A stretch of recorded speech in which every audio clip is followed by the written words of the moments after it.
to burn belly fat. So the first thing you have to understand is that fat is a form of energy in your body. And your body has two energy sources, fat and carbs.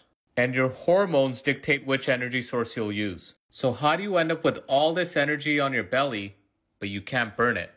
Glucagon and insulin are two hormones in your body that help with fat burning. When the glucagon is high, your insulin's low. They're like opposites, just like your bicep and your tricep. When your bicep's contracting, you cannot contract your tricep, and vice versa. So when this is high and this is low, you're burning fat. And when your glucagon's low and your insulin's high, you're burning carbs. So now let's say you finished dinner and your insulin levels went up.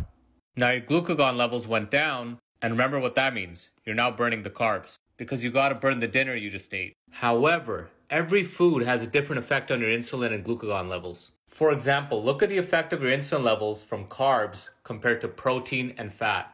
So if you have a high carb dinner, like pasta or pizza or roti or a bunch of rice, your insulin levels would shoot up a lot higher compared to a meal that's rich in protein and fat and lower in carbs or more fibrous carbs. I like to call this rule FFP, fiber, fat, and protein. Well, now your insulin only spiked that high. So let's say you finish your dinner at 7 p.m. At 8 p.m. you start fasting. By 12 o'clock your blood sugar is normalized. By 2 a.m. your insulin levels drop, and by 4 a.m. your glucagon goes up. Now this is if you had a healthy meal. If you had pasta and pizza and high carbs and alcohol, that's not going to happen. Now when you wake up at 7 a.m. and you just started with a high carb breakfast like this, your insulin goes back up, glucagon goes back down, you don't really burn fat. And the hunger kicks in, you crave more food, and you end up eating even more calories. Now if you just fast around 11 to 12, you got an extra 4 to 5 hours of fat burning. And if you control the dinner where it's FFP, your insulin levels will come down faster and your glucagon levels will go up faster. And the more fibrous your carbs, the lower the insulin spike.